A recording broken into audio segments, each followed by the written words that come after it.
अस्सलाम वालेकुम। उम्मीद है अल्लाह उसके रसूल के करम से आप सब खैरियत से होंगे। Warmly welcome to Base of Nurse Academy. और आज की इस वीडियो में हम डिस्कस करेंगे आर्म्ड फोर्सेस नर्सिंग सर्विसेज के जो नॉन वर्बल क्वेश्चंस है, इसको आपने इजीली कैसे अटेम्प्ट करना होता है। इंशाल्लाह हमारी सर्विसेज के थ्रू और आज की इस वीडियो में हम जितने भी क्वेश्चन डिस्कस करेंगे, ये आर्म्ड फोर्सेस नर्सिंग सर्विसेज के वो क्वेश्चन हैं जो काफ़ी बार रिपीट हो चुके हैं। और इंशाल्लाह वो तमाम के तमाम क्वेश्चन ईजी वे में आपको समझाए जाएंगे। और इससे रिलेटेड जितने भी आपको नॉन वर्बल के क्वेश्चन आएंगे ना, इंशाल्लाह टिप्स एंड ट्रिक्स के साथ आप इजीली उसको सोल्व आउट कर सकते हैं। अगर आप घर बैठे आर्म्ड फोर्सिंग नर्सिंग सर्विसेज में अप्लाई करवाने जा रहे हैं, तो आप दिए गए व्हाट्सएप नंबर के ऊपर रब्ता कर सकते हैं। सेकंड वन इज़ दैट कि अगर आप आर्म्ड फोर्सिंग नर्सिंग सर्विसेज की प्रिपरेशन सेशन जॉइन करने चाह रहे हैं, तो देन भी आप दिए गए नंबर के ऊपर रब्ता कर सकते हैं। ऐसे तमाम से जिन्होंने अभी तक हमारी सर्विसेज अवेल की हैं, उन तमाम स्टूडेंट्स के रिव्यूज़ भी आपको स्क्रीन के ऊपर अवेलेबल है। और ऐसे तमाम स्टूडेंट्स जो हमारे एएफएनएस प्रिपरेशन सेशंस के थ्रू प्रिपरेशन कर रहे हैं, उन तमाम स्टूडेंट्स के रिव्यूज़ भी आपको स्क्रीन के ऊपर अवेलेबल हैं। बहुत अच्छी अपॉर्चुनिटीज़ प्रोवाइड की जा रही है बेस ऑफ नर्स अकेडमी की तरफ से, जिसमें हम आपको अप्लाई सर्विसेज से लेके if you avail our services then you are our responsibility from registration till final selection. और सेकंड वन इज़ दैट कि अगर आप हमारी प्रिपरेशन सेशन ज्वाइन करते हैं, तो देन आपको at the end of this sessions for notes provide करना और आपको मेंटली और फिजिकली तौर पे प्रिपेयर करना, तो ये तमाम की तमाम हमारी रिस्पांसिबिलिटी होंगी। तो आप प्रिपरेशन सेशन और अप्लाई सर्विसेज के लिए दिए गए व्हाट्सएप नंबर के ऊपर रब्ता कर सकते हैं। फर्स्ट ऑफ ऑल हम नॉन वर्बल आईक्यू टेस्ट का जो क्वेश्चन नंबर फर्स्ट डिस्कस करते हैं। और इंशाल्लाह हमने आंसर को बाद में देखना, उससे पहले हम अपना क्वेश्चन का आंसर खुद ब खुद ही जनरेट करेंगे। अब देखिए, आपको एक पैटर्न ये प्रोवाइड किया गया है, सेकंड ये प्रोवाइड किया गया, थर्ड ये प्रोवाइड किया गया, और इसमें मिसिंग आपने क्या करना होता है, फाइंड आउट करना होता है। अब आपने थोड़ा-सा इसको समझना है कि यहाँ पे कौन-सी एनालॉजी या फिर कौन-सा रेफ़रेंस हो रहा है। फ़र्स्ट ऑफ़ ऑल आपको पता होना चाहिए कि जब भी आपने नॉन वर्बल क्वेश्चंस को डिस्कस करना है, तो सबसे पहले आपने किसी भी चीज़ को एज़ अ रेफ़रेंस के तौर पे लेना होता है।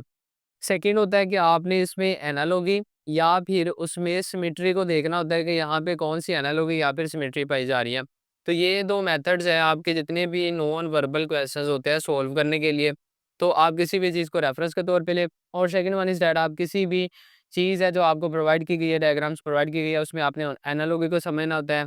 उसमें आपने एनालॉजी को समझना होता है, सिमेट्री को समझना होता है। तो इंशाल्लाह इन दोनों की बेसिस के ऊपर आप इज़ीली जितने भी आपके क्वेश्चंस हैं, आप उसको सॉल्व कर सकते हो। ये आपके पास फर्स्ट डायग्राम थी, इसके जो स्पाइक्स होते हैं, ठीक है? इसको आप स्पाइक्स कह सकते हो, जो आपके पास आउटवर्ड प्रोजेक्शंस है। ये आपके पास 2 थी। और सेकंड देखें, यहाँ पे भी आपके पास 2 है स्पाइक्स। फर्स्ट में आपके पास क्या थी? आउटवर्ड थी। और सेकंड में आपके पास क्या है? इनवर्ड है। तो 2 और 2 कितने होते हैं? 4। तो आपको ये डायग्राम देखने को मिल चुकी है। सेकंड देखिए बेटा, आपके पास ये है 1 स्पाइक है और ये आपके पास 4 है। तो 1 + 4 कितना होता है? आपके पास 5 होता है। तो आपको 5 वाला ये स्पाइक देखने को मिल चुकी है। बेटा अब आपके पास 2 स्पाइक्स तो ये है, 2 आपके पास स्पाइक्स ये हैं। 2 + 2 कितना हो गया? आपके पास 4 होंगे। अब आपके पास जो आंसर होगा वो 4 स्पाइक्स वाला आपके पास डायग्राम होगी। तो आपके पास जो फर्स्ट क्वेश्चन का जो आंसर है वो अल्फ़ा है, जिसमें आपके पास एक सर्कल प्रोवाइड किया गया और उसमें 4 स्पाइक्स हैं। तो आपने इंशाल्लाह इसी तरह हमारे प्रिपरेशन सेशन में करवाया जा रहा है कि आप आंसर को देखे बगैर अपना आंसर खुद जनरेट करते हो। इसी तरह मज़ीद हम सेकंड क्वेश्चन को डिस्कस करते हैं। आपके पास उन्होंने बताया हुआ है कि आपने इनमें से एक डायग्राम सेलेक्ट करनी है जो आपके पास एनालॉजी से बिलॉन्ग नहीं करती, मतलब जो डिफरेंट है आपने देखना होता है। यहाँ पे देखिए बेटा, आपके पास 2 यहाँ पे आपको एरियाज़ प्रोवाइड किए गए हैं। एक तो आपके पास फील्ड एरिया है, दूसरा आपके पास पार्शियल एरिया है। और यहाँ पे आप इज़िली देख सकते हैं कि आपके पास जो फील्ड एरिया है, वो बिल्कुल एक दूसरे के ऑपोज़िट है आपके पार्शियल एरिया के। तो जितनी भी डायग्राम्स हैं आपके पास ये सेम देखने को मिलेगा। अब आपका जो इसका आंसर होगा वो ये होगा, फर्स्ट ऑफ ऑल कि ये आपके पास सीरीज़ से बिलॉन्ग नहीं करता। और इसके बाद भी अगर बात की जाए, तो यहाँ पे आपको क्लॉकवाइज़ रोटेशन देखने को मिल रही है। अब आप इस चीज़ को रेफ़रेंस के तौर पे लें। ये आपके पास फर्स्ट ऑफ ऑल यहाँ पे था, उसके बाद यहाँ पे आ चुका है। उसके बाद आपके पास यहाँ पे आ चुका है, उसके बाद यहाँ पे आ चुका है। तो ये बिल्कुल एक दूसरे के क्या है, रेसिप्रोकल काम कर रहे हैं कि फ़ील्ड अगर आपके पास फ़ील्ड एरिया आपके पास राइट साइड पे है, तो पार्शियल एरिया आपके साइड लेफ्ट साइड पे होगा। इसी तरह लेफ्ट साइड पे है तो राइट साइड पे देखने को मिल जाएगा। लेकिन यहाँ पे देखिए, जो फर्स्ट डायग्राम है इसमें आपके पास दोनों एक दूसरे को टच कर रहे हैं, तो ये आपके पास सीरीज़ से बिलॉन्ग नहीं करते। Alpha is the answer of your question, जिसमें आपको बताया गया कि ये सीरीज से बिलोंग नहीं करता। इसी तरह हमने ये आपके पास इंसर्ट द मिसिंग नंबर कि आपको यहाँ पे जो मिसिंग नंबर है ये आपने फाइंड आउट करना होता है। बेटा इसको आपने फाइंड आउट करने के लिए इसको क्या करें, इनको पेयर्स बना लें। 3 के जो और सामने है उसको आप मिला दो लाइन के साथ, 5 के जो सामने है इसको आप लाइन के साथ मिला दो, 7 के जो सामने है इसको लाइन के साथ मिला दो, और 4 के जो सामने है ये हमने मिसिंग है, ये हमने फाइंड आउट करना होता है। अब देखिए बेटा 3 को 2 के साथ अगर आप मल्टीप्लाई करते हो तो क्या आता है आपके पास? 6 आता है, ये आपको 6 देखने को मिल चुका है। इसी तरह मज़ीद देखिए 7 को अगर आप 2 के साथ मल्टीप्लाई करते हो तो देन आपके पास 14 आ जाता है, ये भी आपको देखने को मिल चुका है। इसी तरह मज़ीद देखिए आपने फाइंड आउट क्या करना, 4 को अगर आप 2 के साथ मल्टीप्लाई करते हो तो आपके पास 8 आ जाता है। तो आपके पास जो मिसिंग नंबर है यहाँ पे 8 है, तो आपने सिंपली देखना होता है, जो आपके पास आमने-सामने है इसको आपने क्या करना है 2 के साथ मल्टीप्लाई करना है, और जो मिसिंग नंबर है वो आपके पास 8 है। तो इसका जो करेक्ट आंसर है वो आपके पास 8 है। नेक्स्ट हमारा क्वेश्चन है, इसमें आपने देखना होता है कि आपके पास रिसेम्बलेंस से कौन-सा बिलॉन्ग नहीं करता। इस क्वेश्चन को ना आपने अच्छे से समझना है। यहाँ पे आपके पास ये जितने भी डाउट्स हैं ना, आप फर्स्ट ऑफ ऑल देखें कि आपके पास ये घड़ी की रोटेशन होती है, इसको आप क्या कहते हो? क्लॉकवाइज़ रोटेशन कहते हो। और इसको समझने के लिए आप यहाँ पे देखिए बेटा, फर्स्ट ऑफ ऑल आप इन चीज़ों को क्लियर करें कि ये जो आपके पास घड़ी की रोटेशन होती है इसको आप क्लॉकवाइज़ कहते हो, और सेकंड आपके पास जो क्लॉकवाइज़ के अगेंस्ट होती है इसको आप एंटी क्लॉकवाइज़ कहते हो। फॉर योर रीजनेस ये आपके पास 12 आ चुके हैं, ये आपके पास 3 आ चुका है, ये आपके पास 6 आ चुका है, और ये आपके पास 9 आ चुका है। सेम एज़ इट इज़ आपके पास यहाँ पे भी सेम एज़ इट इज़ हो जाएगा। तो आपके पास अगर तो क्लॉक की रोटेशन हो रही है फिर आप उसको क्लॉकवाइज़ कहते हो, और ये आपके पास क्या होगी? एंटी क्लॉकवाइज़ रोटेशन आपके पास देखने को मिल जाती है। इसी तरह ये मज़ीद आपने समझ लिया। अब देखिए आपको रिसेम्बलेंस किसके साथ नहीं है। ये देखिए अब आपके पास ये आपके पास फर्स्ट था, उसके बाद सेकंड हुआ, थर्ड हुआ, फोर्थ हुआ। ये बेटा कौन सी रोटेशन हो रही है? पहले आपके पास 3 पे सुई थी, उसके बाद 6 पे आ चुके हैं, इसके बाद 9 पे आ चुका है, उसके बाद 12 पे आ चुका है। तो ये कौन सी रोटेशन आपके पास? क्लॉकवाइज़ रोटेशन देखने को मिल रही है। यहाँ पे देखिए बेटा आपके पास 6 पे था, उसके बाद 3 पे आई है, उसके बाद 12 पे आ चुका है, उसके बाद आपके पास 9 पे आ चुका है। तो ये कौन सी रोटेशन हो रही है आपके पास? ये एंटी क्लॉकवाइज़ रोटेशन आपको देखने को मिल रही है, कि एंटी क्लॉकवाइज़ रोटेशन हो रही है। अब ये देखिए बिल्कुल एक दूसरे के अपोज़िट कर रहे हैं। यहाँ पे 3 था, यहाँ पे भी 3 देखने को मिल चुका है, यहाँ पे 6 था, यहाँ पे भी 6 देखने को मिल चुका है, यहाँ पे 12 था, यहाँ पे भी 12 देखने, यहाँ पे 9 है तो यहाँ पे भी 9। बस फ़र्क सिर्फ़ इतना है कि यहाँ पे क्लॉकवाइज़ रोटेशन हो रही है, यहाँ पे एंटी क्लॉकवाइज़ रोटेशन हो रही है। यहाँ पे देखिए बेटा, यहाँ पे 12 आपके पास ये 12 पे सुई है, और उसके बाद ये 3 पे है। अब ये देखा जाए तो ये आपके पास 2 के ऊपर है, और ये आपके पास 35 या फिर 7 के ऊपर है। तो यहाँ पे देखिए डिजिट्स कौन-सा डिफरेंट है। तो आपके पास जो एग्ज़ैक्ट आंसर होगा वो ऑप्शन सी होगा, जो सीरीज़ से बिलॉन्ग नहीं करता। नंबर्स के पॉइंट ऑफ व्यू से भी मैंने यहाँ पे आपको आंसर प्रोवाइड कर दिया है कि बिल्कुल एक-दूसरे के क्या हैं, ऑपोज़िट है, रेसिप्रोकल वर्क कर रहे हैं। यहाँ पे 3, 6, 9, 12 तो एंटी क्लॉकवाइज़ में भी आपके पास यहाँ पे ही सुइयाँ हैं, लेकिन रोटेशन का फ़र्क है। एक जगह पे क्लॉकवाइज़ हो रही है, सेकंड पे एंटी क्लॉकवाइज़ हो रही है। तो सेम एज़ इट इज़ आपके पास option C is the correct answer. Next हम क्वेश्चन को डिस्कस करते हैं, ये बड़ा सिंपल सा क्वेश्चन है। आपको बताया गया कि अगर आपके पास डायग्राम ये है, इसको आपने कन्वर्ट कर लिया इसमें, तो ये डायग्राम आप किसमें कन्वर्ट करोगे? मेरा सिंपल सा क्वेश्चन है, ये देखिए आपके पास फर्स्ट डायग्राम थी, आपने क्या किया इसके जो एजेस है इसको सिंपल लाइन के साथ अटैच कर लिया, तो आपको ये देखने को मिल चुका है। अब आपके पास यही डायग्राम है, आपने क्या करना है इसके जो एजेस है इनको क्या करना है प्लेन लाइन के साथ क्या कर देना है, मिला देना है। तो option C is the correct answer. तो आपने सेम एज़ इट इज़ आपको बताया जाता है कि अगर ये डायग्राम है मैं इसको इसमें कन्वर्ट कर रहा हूँ, तो आप इस डायग्राम को कैसे कन्वर्ट करोगे? तो सिंपल एज़ इट इज़ आपके पास जो स्क्वायर होगा is the correct answer. Next हमने बेटा देखना है कि आपने मिसिंग नंबर को देखना है, इंसर्ट द मिसिंग नंबर। अब देखें फॉर योर इज़ीनेस मैंने यहाँ पे एबीसी भी लिख दी है आपके पास, ताकि आपको ना इज़िली यहाँ से समझ आ जाए। अब आपने बेटा समझना है पहले इसमें क्या हो क्या रहा है। यहाँ पे आपने मिसिंग नंबर देखना होता है, इससे पहले आप देखें ए और डी में कितने का डिफरेंस है बेटा, यहाँ पे देखिए बी और सी, यहाँ पे 2 का डिफरेंस आपको देखने को मिल रहा है। इसी तरह मज़ीद देखिए डी और जी में आपके पास कितने का डिफरेंस है, यहाँ पे भी 2 का डिफरेंस नज़र आ रहा है, और जी और जे में कितने का डिफरेंस है, यहाँ पे भी आपको 2 का डिफरेंस देखने को मिल चुका है। इसी तरह मज़ीद आप सेकंड डायग्राम देखिए ई और आई के दरमियान, ई और आई के दरमियान कितने का डिफरेंस है आपके पास बेटा, 3 का डिफरेंस नज़र आ रहा है, 3 डिजिट्स का डिफरेंस आ रहा है। आई और एम के दरमियान कितने का डिफरेंस आ रहा है बेटा आपके पास, 3 का डिफरेंस आ रहा है, और एम और क्यू के दरमियान कितने का डिफरेंस आ रहा है आपके पास बेटा, 3 का डिफरेंस आ रहा है। आप इज़ीनेस के लिए यहाँ पे आपको एबीसी प्रोवाइड कर दी है, आप इज़िली देख सकते हो।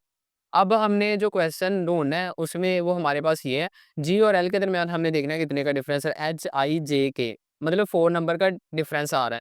इसी तरह एल और क्यू में कितने का डिफरेंस आ रहा है बेटा, MNOP 4 का डिफरेंस आ रहा है। तो हमारे पास जो मिसिंग नंबर होगा क्यू से ऑनवर्ड हमने क्या करना है, 4 नंबर स्किप करने हैं, और जो 5वां नंबर होगा वो हमारे पास यहाँ पे मिसिंग नंबर होगा। इसी तरह हम देखते हैं क्यू आपके पास था RSTU, ये 4 हमने कर दिया स्किप, और आपके पास जो आंसर होगा बेटा वो क्या होगा, आपके पास B is the correct answer.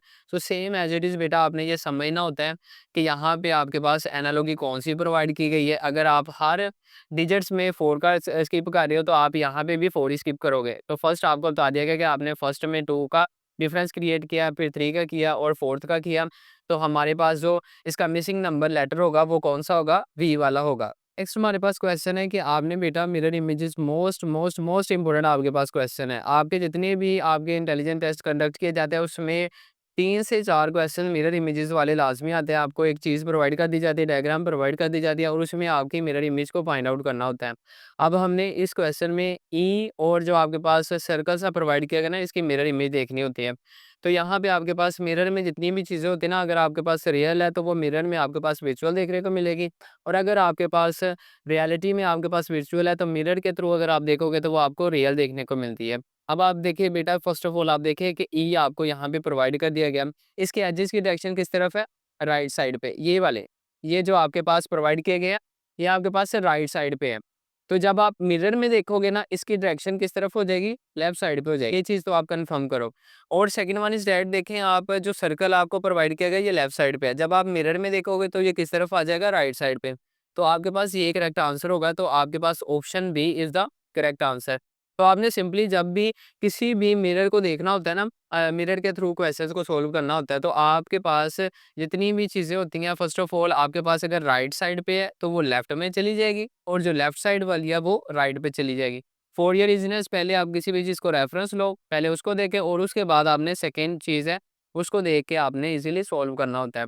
बेटा अब आपके पास अगेन ये मिरर वाला आ चुका है ताकि फॉर योर अच्छी प्रैक्टिस हो जाए आपके पास। अब देखिए आपके पास, अब आपने बेटा देखना है आपके पास ये डायग्राम है, इसको आपने क्या करना है, मिरर में देखना है। ये मिरर में देखोगे तो आपके पास कौन-सी डायग्राम देखने को मिल सकती है। अब सिंपली एज़ इट इज़ बेटा, आपके पास देखिए कि ये फर्स्ट ऑफ ऑल आपके पास कौन-सा हैंड है इसका? राइट हैंड है। तो ये कौन-सा पहले बन जाएगा? ये आपके पास लेफ्ट हैंड बन जाएगा।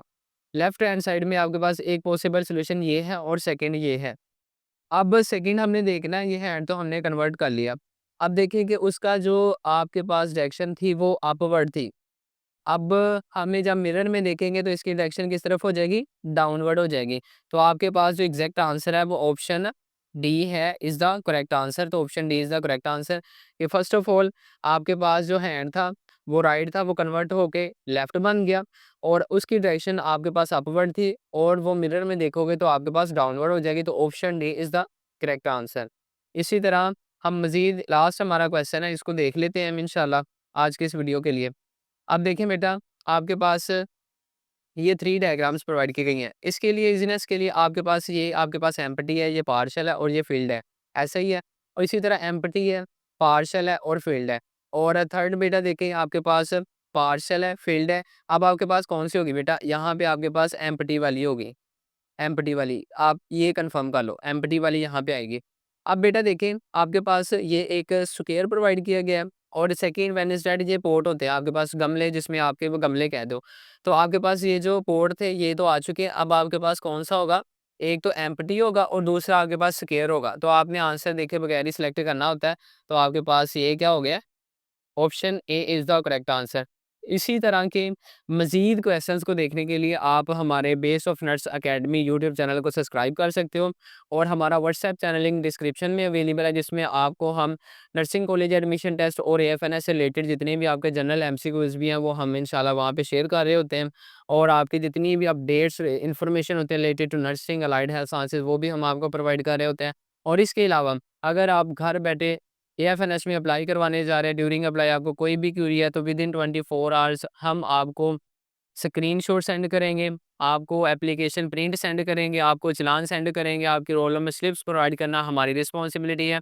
और सेकंड वन इज़ दैट कि अगर आप इसी तरह का सेशन ज्वाइन करने चाह रहे हैं तो आप दिए गए नंबर के ऊपर रब्ता कर सकते हैं, और इंशाल्लाह हम इससे बढ़कर इंशाल्लाह आपको बहुत ज़्यादा सर्विसेज प्रोवाइड करेंगे। और ये हमारे पास कुछ ऐसे क्वेश्चंस हैं। इसी तरह के मज़ीद वीडियोज़ के लिए आप हमारे व्हाट्सएप चैनल को जॉइन करें, यूट्यूब चैनल को लाज़मी सब्सक्राइब करें और इंशाल्लाह हम जो नेक्स्ट पार्ट है ना, वो भी वीडियो का इंशाल्लाह अपलोड कर देंगे। होप्स होगा ये वीडियो आप लोगों के लिए इन्फॉर्मेटिव रही हो। अगर आपको नर्सिंग या फिर अलाइड हेल्थ साइंसेज़ की कोई भी इन्फॉर्मेशन चाहिए तो देन आप दिए गए व्हाट्सएप नंबर के ऊपर रब्ता कर सकते हैं। So must subscribe and like our channel Base of Nurse. Thank you.